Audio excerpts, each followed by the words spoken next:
விருச்சிக லக்கணக்காரன் செவ்வாய்க்காரன் வீரியத்தோடு இருப்பான். செவ்வாய் வலுத்தா உடற்கட்டோடு இருப்பான். எக்ஸசைஸ் பண்ணுறதுல விருப்பமானவன். எக்ஸசைஸ் பண்ணுறதுல விருப்பமாக இருந்து வீரியத்தோடு இருக்கும்போது சுக்கிரனுடைய தன்மை உள்ள நுழைஞ்சா எப்படி இருக்கும்? உடல் உறவில் நாட்டம் அதிகமாக இருக்கும். எந்த நேரம் பார்த்தாலும் செக்ஸ் எண்ணங்கள் வந்து கொண்டே இருக்கும். காரக ஆதிபத்திய ரீதியாக எப்பொழுதெல்லாம் சில விஷயங்களை புரிஞ்சுக்கிறீங்களோ அப்போதாங்க ஜோசியம் வரும். ஒரு உடற்கட்டுள்ள ஒரு இளைஞன் எந்த நேரமும் காம சிந்தனையாக இருக்கக்கூடிய அமைப்பில் 6ஆம் இடத்தில் சுக்கிரன் இருப்பது நல்லது அல்ல. புதன் அவயோகர், சுக்கிரன் அவயோகர். அவயோகர்கள் 3, 6, 10, 11 இருக்கணும்னு சொன்னேன்.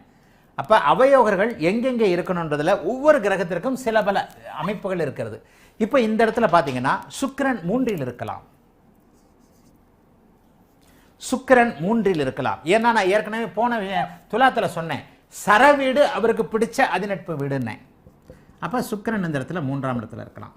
4ஆம் இடத்துல திக்பலமாக இருக்கலாம். வெறும் நட்பு வீடாக இருந்தாலும் 4ஆம் இடத்துல நல்ல வீடு. 10ஆம் வீட்டில் அவர் இருக்கிறது இங்கே நல்லதே இல்லை. 10ஆம் இடம் அவருக்கு பிடிக்காத ஒரு வீடு.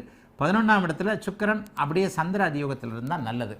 ஒரு நிலையில் பார்த்தீங்கன்னா 7ஆம் இடத்துல இருக்கிறது நல்லது. ஏன்னா தனிச்சுக்கிரனாக இருந்து அவர் லக்னத்தோடு தொடர்பு கொள்வார்.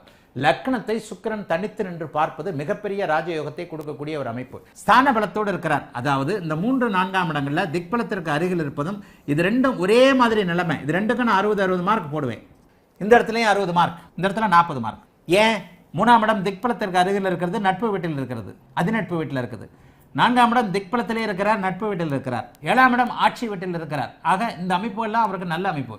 இந்த இடத்துல எங்கே வேண்டுமானாலும் சுக்கிரனை அதியோகத்தில் போட்டுக்கொண்டு குருவின் பார்வையில் போட்டிங்கன்னா அவ்வளோதாங்க ராஜயோகம். இதை தவிர வேற என்னங்க ராஜயோகம்?